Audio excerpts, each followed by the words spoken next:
Las familias rígidas donde no se puede decir nada y no se puede, un día se rompen. Hay una letra chiquita en las familias rígidas. Podemos romper los vínculos. Aquí nos podemos enojar hasta el punto de que yo te puedo decir ya no sos mi hijo, o me voy de casa y no me interesa más mi padre o mi madre. En la rigidez absoluta. Venimos de una generación anterior donde lo que sentía no valía nada. Pero él decía, me preocupa ver cómo está avanzando esa sobrepreocupación sobre lo que siente mi hijo y no sobre lo que hace mi hijo, lo que decide mi hijo. ¿Cómo se siente? ¿Cómo Tremendo. se siente? Es como pareciera que es lo único importante, pero oye, a veces no vas a tener ganas de hacerlo, pero tenés que hacerlo. A veces no te va a gustar esa materia, pero tenés que vencerla.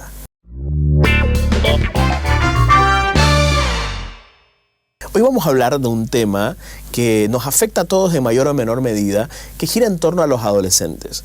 ¿Cuáles son aquellas razones por las cuales los adolescentes sufren? ¿Cuáles son en nuestros consultorios, en los consultorios de nuestros colegas, o los motivos de consulta más comunes en los adolescentes? ¿Cuáles son aquellos factores de protección que nosotros hemos visto en nuestra experiencia trabajando con jóvenes, que les nutre, que les ayuda, que los protege, que los blinda de una serie de situaciones que pueden ser amenazantes para ellos? Vamos a hablar de salud mental para adolescentes, salud mental que puede venir muy bien como mensaje para padres de adolescentes o para adolescentes mismos. Sí, y por ahí me gustaría empezar hablando, Roque, de un componente absolutamente claro, y creo que todo esto, por ahí no nos detengamos tanto porque creo que se habla mucho, pero es bueno siempre decir que el componente por el cual esta generación de adolescentes, desde hace unos 5 o 6 años, y de aquí en adelante, pero sobre todo, esta adolescencia, como digo, desde hace unos 5 o 6 años atrás, antecitos de la pandemia hasta hoy, han sido adolescentes más expuestos a lo digital que nunca, claro, porque la pandemia vino a traer clases virtuales. Por lo tanto, los chicos estaban con clases en artefactos y los papás incluso hasta se endeudaban para lograr que los chicos tengan buenos artefactos o teléfonos o tablets o computadoras para pasar clases, y que también en medio de todo eso que era útil, bueno y necesario, se pudo haber filtrado también distintos tipos de contenidos en lo digital. Bueno, la exposición es la primera gran, fuente de malestar dentro de los adolescentes, y cuando hablamos de exposición no solamente nos referimos al contenido que consumen, que en su momento quizás podremos hablar de eso. Vamos a hablar de la exposición social, es decir, de esta sensación de sentirme expuesto ante los demás, mi rostro, lo que soy, mi cuerpo. Los adolescentes piensan mucho sobre cómo suelen verlos los demás, sobre qué opinión tienen los demás sobre ellos, y esto los predispone muchísimo a altos niveles de ansiedad social, por ejemplo. No quiero salir porque no sé qué ponerme, todo me queda mal, no me veo bien, problemas de la autoimagen, y sufren bastante sobre cómo los demás pueden llegar a calificarlos y a catalogarlos como tal. Y hay conductas curiosas, Roque, ¿no? Yo escuchaba a mamás, por ejemplo, decir, yo lo llamo a mi hijo porque está en un junte social, y le digo, ¿qué haces? ¿Dónde está? A ver, mándame foto. Y me manda fotos de su pie, me manda fotos de su mano, sí, pero nunca quiere mostrarme su rostro, ¿no? Es que se saca una foto y me manda. Sus fotos de perfil no suelen ser sus rostros. Ajá. Ni en el Zoom, por ejemplo. En el Zoom suele haber un muñequito, una pelota, un ícono que represente algo de ellos, pero no se exponen, no es fácil. La exposición les cuesta muchísimo. Y uno dice, pero anda, pero pedile, ay no, me da vergüenza, pero anda, decirle, señora, deme 1 kilo de arroz. Ay no, pero ¿cómo le voy a decir? ¿Pero cómo va a ser? O sea, hay una suerte de vergüenza, de ansiedad social en los adolescentes relativamente normal en tiempos de alta exposición. Además, vos mencionaste hace un momento un detalle importante, ¿no? Entre el mundo de los adolescentes crean stickers. Sí, iba a decir yo eso. Crean stickers, crean memes, ¿no? Hacen videos, hacen ridiculizaciones. Claro. La ridiculización en redes incrementa el nivel de vergüenza y el temor a que eso pase lo mismo conmigo. O incluso hay adolescentes que crean grupos de WhatsApp para descalificar a otros o a un par de personas más, y que los demás puedan ver y puedan escuchar lo que se está diciendo y puedan consumir cierto contenido hostil a partir de ridiculizaciones ridiculizaciones a ciertos compañeros, ¿no? Sí, no, sin duda. Además que hoy, esto lo hemos abordado en algún programa anterior, ya el bullying como tal, el de hoy, ya no es físico así nomás, o sea, es la exposición. Ya la gente sabe que si ven que te pego, que además hay cámaras por todos los colegios, sobre todo los colegios privados, usualmente hay cámaras en todos lados, y también en muchos colegios de convenio, fiscales, ponen cámaras, por lo menos en los lugares públicos, ¿no? Ya no es tan física el maltrato, el abuso, el acoso, ya no es tan físico. Ahora se empiezan a crear grupos o canales de WhatsApp, por ejemplo, ¿no?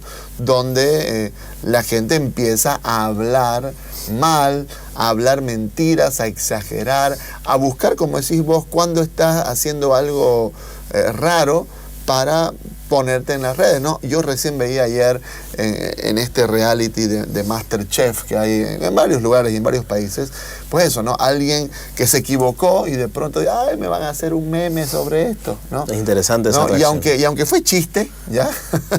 Y esta es una persona obviamente pública porque están ahora en el MasterChef Celebrity aquí en nuestro país, ok, es la reacción, es una persona joven, claramente es, me equivoco, si me equivoco y están filmándome peor, esto se va a prestar a burla y que hay una palabra que probablemente muchos adultos no sepan, que es la palabra funar. Funar.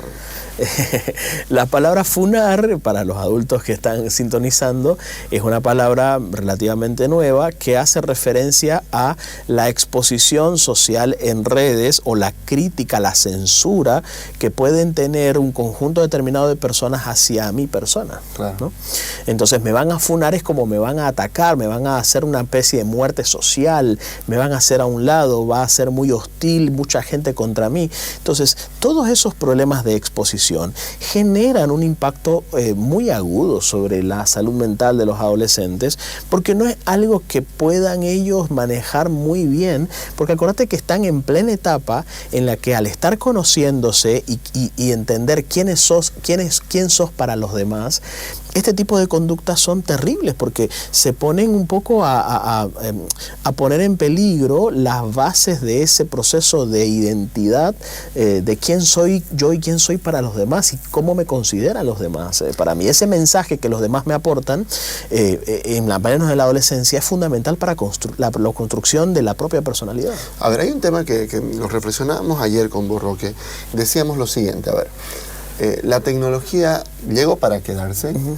La tecnología, las redes, todo esto tiene cosas buenas, tiene cosas positivas, de lazos a nivel social, en fin, hay cosas buenas de la tecnología mucho más, de la red un poco menos, pero hay también cosas buenas en todo este mundo digital, ¿ok?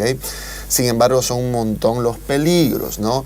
Ya hemos hablado del ciberbullying, está el tema de las apuestas online, está el tema de los videojuegos, que también hacen parte de lo que es la tecnología, el grooming, que le llaman, ¿no? Este tema del acoso, pero ya en serio, de que alguien se hace pasar por alguien que no es en redes sociales y enamora a las personas, y han habido, claro, hasta crímenes con eso. Entonces, hay un montón de temas, de cosas, de exposiciones ya más pesadas. Cada vez aparece en la noticia, ¿no? Influencer muere porque estaba buscando likes y no sé qué y se murió, ese tipo de cosas. El otro día vi un video de alguien que abre el ascensor sin fijarse que no había el ascensor por estar con celular y se cae. En fin, son un montón de peligros, pero yo quiero decir algo. En mis épocas el peligro estaba relacionado a los consumos no digitales, ¿no? Al consumo del alcohol, al consumo de las drogas, por ahí al consumo o al tema de rodearse de personas que podrían llevarte a hacer algún tipo de maleantado, delincuencia, digamos, pandillas, ese tipo de grupos así, un poquito difíciles, qué sé yo. Y hoy por hoy el tema de lo digital está en la inmensa mayoría de los adolescentes porque hay ventajas, porque hay beneficios, porque quieren comunicarse con sus padres, con sus hijos, qué sé yo, pero todos están expuestos a todo esto, ¿no? Por lo tanto, la atención de que hay un peligro en todo el mundo digital. Gracias a Dios, hoy ya se ha detonado la alarma y los papás finalmente están despertando, pero convengamos que hubo toda una generación de papás que no se dieron cuenta de estos peligros que podría traer el mayor consumo de cuestiones digitales, porque en nuestra época el único consumo digital era la televisión y nadie sentía que era una gran amenaza. Había que cuidar los horarios, había que cuidar, ¿no? Pero bueno, ahora es una cosa tremenda, ¿no?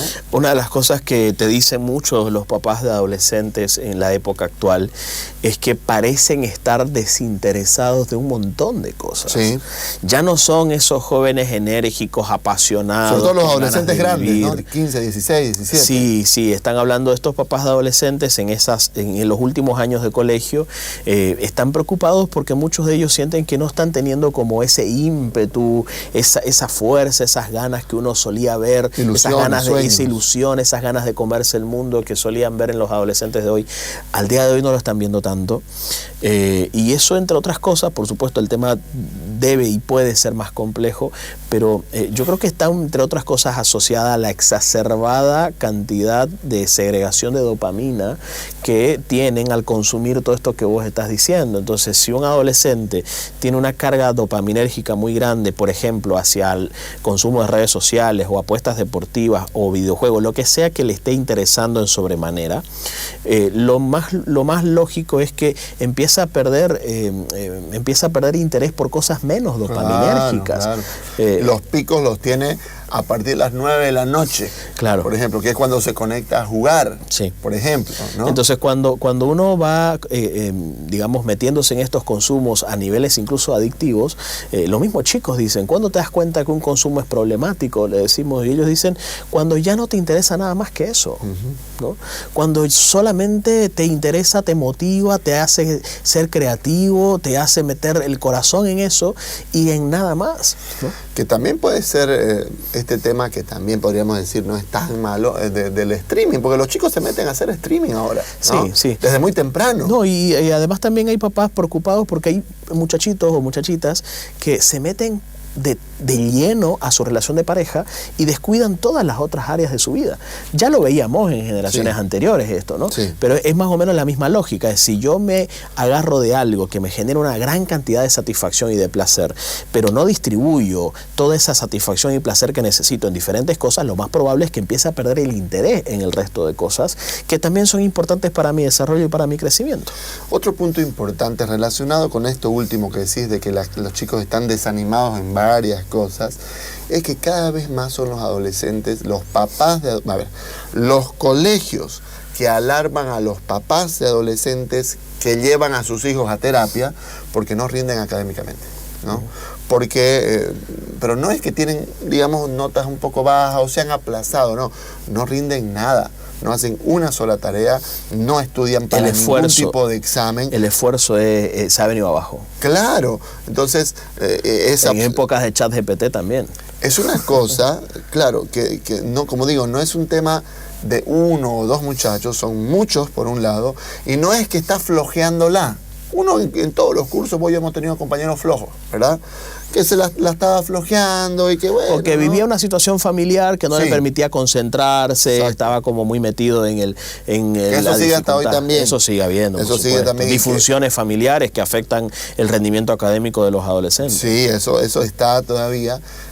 Pero claro, la alarma se ha disparado, sobre todo, Roque, porque también esta es otra reflexión nuestra desde hace un tiempo. Hay papás de adolescentes que ya no les interesa tanto el éxito escolar, o sea, les interesa, pero ya no en el top 1.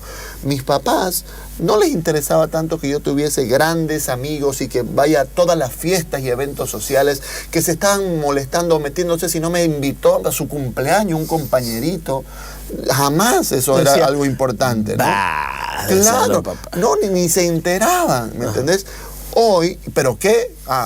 las libretas, a ver, Sí, claro. tras que salían las libretas era mirar las libretas, ¿no?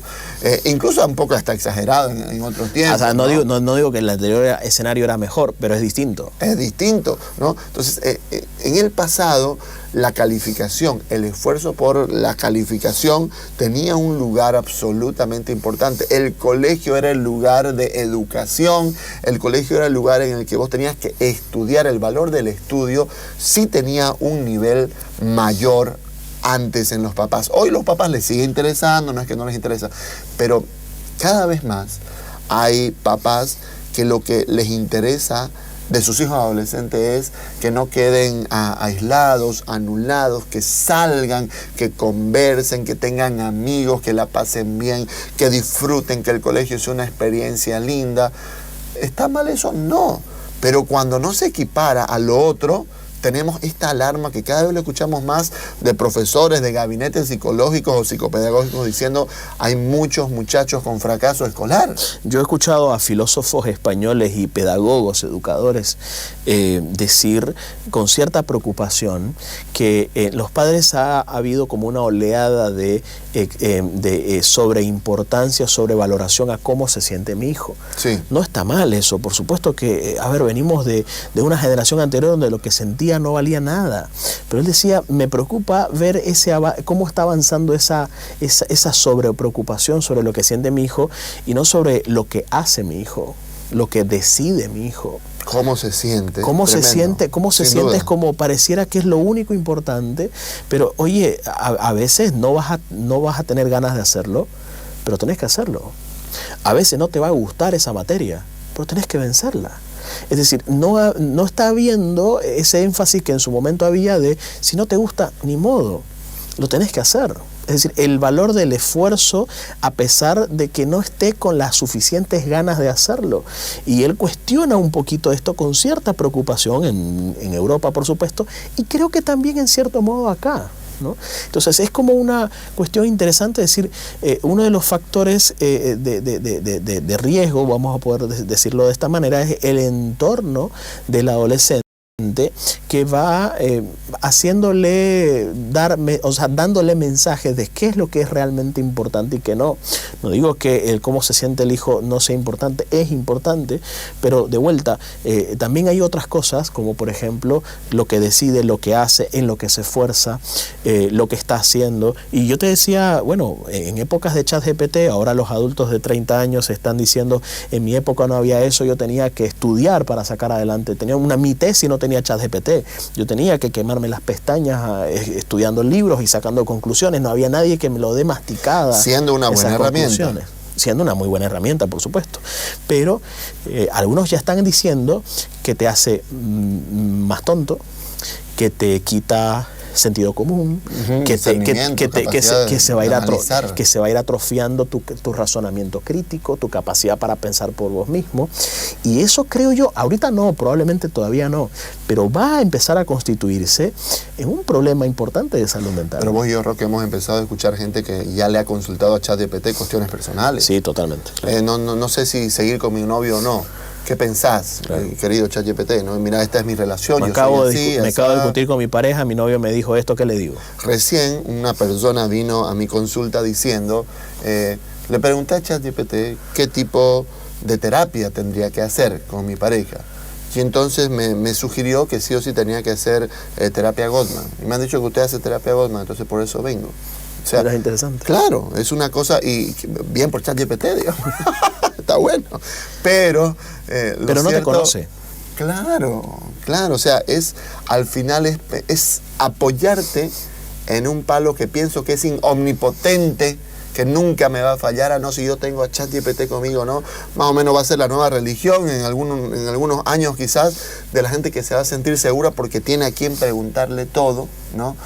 Pero claro, ¿no? De ahí a que el otro día me pasó un amigo, te lo pasó a vos también, que la misma inteligencia artificial decía, ¿cuál es el tipo de profesión que podría ser irreemplazable o una de las profesiones irreemplazables en el futuro o que la inteligencia artificial no podrá hacer? Y hablaba de todo lo relacionado con la salud mental. El psicólogo, claro. ¿No? ¿Por qué? Porque la conexión, la capacidad de empatía, de sentir que me entiende, que me escucha, que está atento, que me responde específicamente a lo que yo le estoy diciendo y que, ok, no es que sabe mucho, porque ChatGPT sabe mucho, ¿no? Sino es que realmente me siento yo comprendido, acompañado, ok, ese encuentro humano también es una cosa que no podemos engañarnos, ¿no? No podemos engañarnos que lo vamos a encontrar en la inteligencia artificial y solamente en las conexiones digitales, ¿no? Otro motivo de consulta muy común, ya llegando un poco a la parte final de este episodio, es la familia, las relaciones familiares. O sea, sin duda...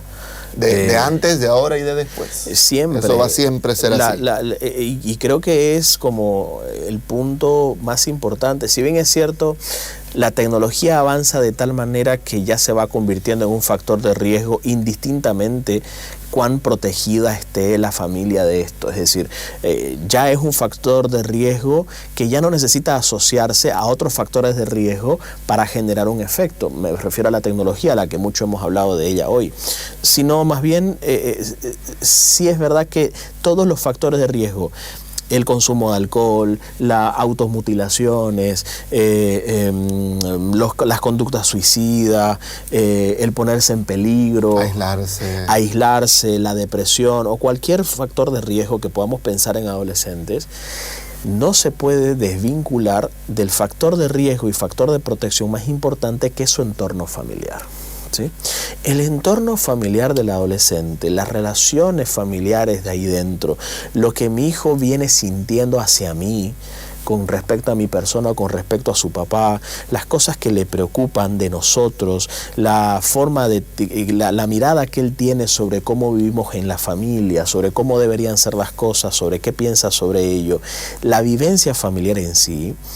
Es fundamental cuidar como factor de protección más importante. A veces me da la sensación que los papás estamos como intentando tener en orden todos los factores externos, pero no los cuidamos los internos. Cuando los internos representan ser el mayor caldo de cultivo para malestares psicológicos en el futuro del adolescente. Que los demás sí tienen su importancia, seguramente hay que evaluarlos y ponderarlos en cuanto a el efecto que está teniendo en mi hijo. Ese chico que lo molesta, esa pareja que lo maltrató psicológicamente, ese chico que le invitó no sé qué cosa, esa red social que consume, ese videojuego que no deja, pero antes de querer establecer límites de forma rígida ante todo ese mundo, hay que preguntarnos qué tan cómodo está conmigo, con mi relación. ¿Qué tan bien se siente en esta relación que tenemos dentro de esta familia? Si invirtiéramos la cantidad de esfuerzo que invertimos en suprimir los factores externos que afectan a mi hijo, los pusiéramos en los factores internos de la casa, de la familia, de las relaciones con los demás, estoy seguro que seríamos más efectivos en el intento de preservar la salud mental de nuestros hijos. Hace unos meses se hizo famosa esta serie Adolescencia, hicimos un programa específico de reflexión sobre esa serie. Y la serie planteaba una familia relativamente funcional, ¿no? Papá que trabajaba mucho y trabajaba por fuera y mamá que estaba en casa con sus dos hijos presente y atendiéndolos, ¿no? Lo que obviamente ese esquema muestra es que es posible que sucedan cosas muy graves en estructuras familiares típicamente antiguas, si querés, ¿no? Donde hay uno de los dos que está siempre en casa. Pero claro, lo que la serie no aclara es que cuando hablamos de familia no solo hablamos de estructura, hablamos de funciones y hablamos de relaciones, sí, ¿no?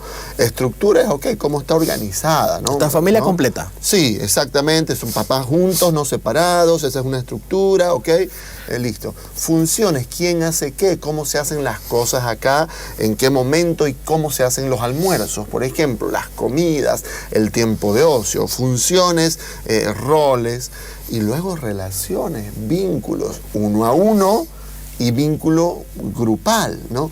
Entonces, sí es muy importante para las familias que tienen estructuras de repente que se han roto en algún momento, como papás separados o familias reconstituidas, que también le hemos dedicado otro programa a las familias reconstituidas, ok, tendrán por su naturaleza que estar atentos a ciertas dificultades que pudiesen haber, ok. Pero pensar que porque yo y mi esposa estamos juntos, e incluso ella está en la casa, no va a haber ningún problema y no darle importancia a las funciones dentro del hogar de cada hijo y de cada persona y a los vínculos uno a uno y el vínculo grupal, eso es un error muy grande. Yo recién conversaba con una familia cuyo vínculo de hermanos adolescentes estaba absolutamente roto. No podían verse, no podían hablarse y no venía pasando hacía 3 días.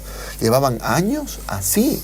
Papás que habían, voy a decirlo, permitido, aunque obviamente no lo hubiesen querido, pero no habían logrado, vamos a decir, que estos muchachos puedan hablarse y tener un vínculo relativamente sano de hermanos.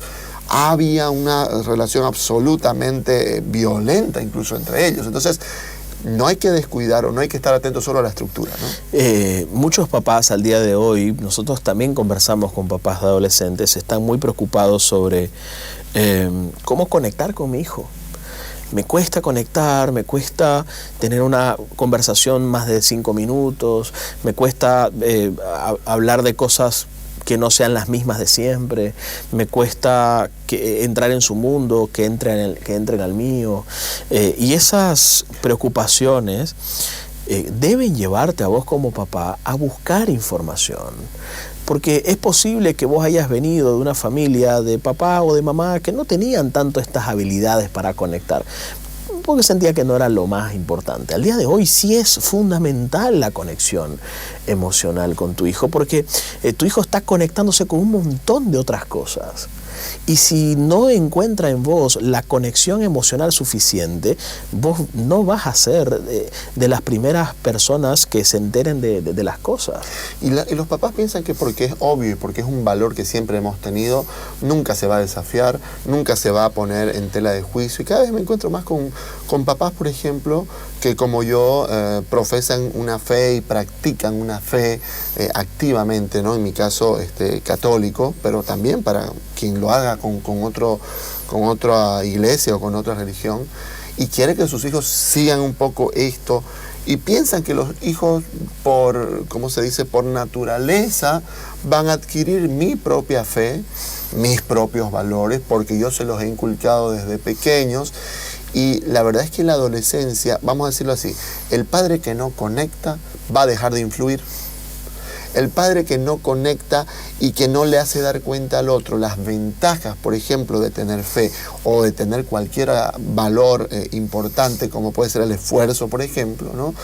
Quien no transmita eso desde un lugar de conexión no va a llegar, va a ser como esas cantaletas que decían antes, ¿no? La cantaleta de mi mamá, que no una grabadora que escucho siempre lo mismo, ¿no? Oír llover, es como que sí, suena algo, pero no sé realmente qué es. Entonces, conectar es imprescindible para influir y para transmitir esos valores esenciales.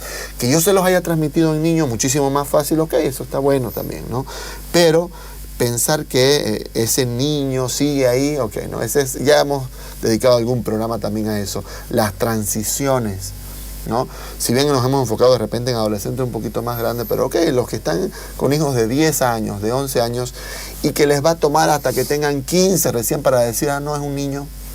Ok, son papás que van a sufrir, que no están preparados para este cambio, ¿verdad?